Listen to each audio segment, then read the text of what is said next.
హెబ్రీయులకు రాసిన పత్రిక 8వ అధ్యాయము. మేము వివరించుచున్న సంగతులలోని సారాంశం ఏదనగా, మనకు అట్టి ప్రధాన యాజకుడు ఒకడున్నాడు. ఆయన పరిశుద్ధాలయమునకు, మూల భాషలో పరిశుద్ధ వస్తువులకు అనగా మనుష్యుడు కాక ప్రభువే స్థాపించిన నిజమైన గుడారమునకు పరిచారకుడై, పరలోకమందు మహామహుని మూల భాషలో మహాత్మ్యము యొక్క సింహాసనమునకు కుడిపార్శ్వమున ఆసీనుడాయను. ప్రతి ప్రధాన యాజకుడు అర్పణలను బలులను అర్పించుటకు నియమింపబడును.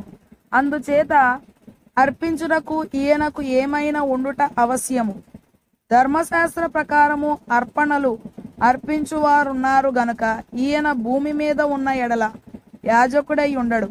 మోషే గుడారము అమర్చబోయినప్పుడు కొండ మీద నీకు చూపబడిన మాదిరి చొప్పున సమస్తమును చేయుటకు జాగ్రత్త పడుము అని దేవుని చేత హెచ్చరింపబడిన ప్రకారము ఈ యాజకులు పరలోక సంబంధముగు వస్తువుల ఛాయారూపకమైన గుడారమునందు సేవ చేయుదురు.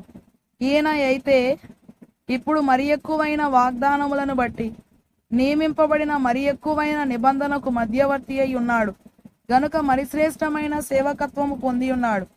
ఏలయనగా ఆ మొదటి నిబంధన లోపము లేనిదైతే రెండవ దానికి అవకాశం ఉండనేరు. అయితే ఆయన ఆక్షేపించి వారితో ఇలాగు చెప్పుచున్నాడు, ప్రభువు ఇట్లనెను, ఇదిగో ఒక కాలము వచ్చుచున్నది, అప్పటిలో ఇశ్రాయేలు ఇంటి వారితోను యూదా ఇంటి వారితోను నేను క్రొత్త నిబంధన చేయుదును.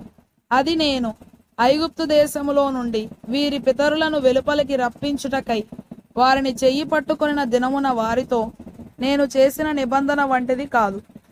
ఏమనగా వారు నా నిబంధనలో నిలువలేదు గనుక నేను వారిని అలక్ష్యము చేసితినని ప్రభువు చెప్పుచున్నాడు.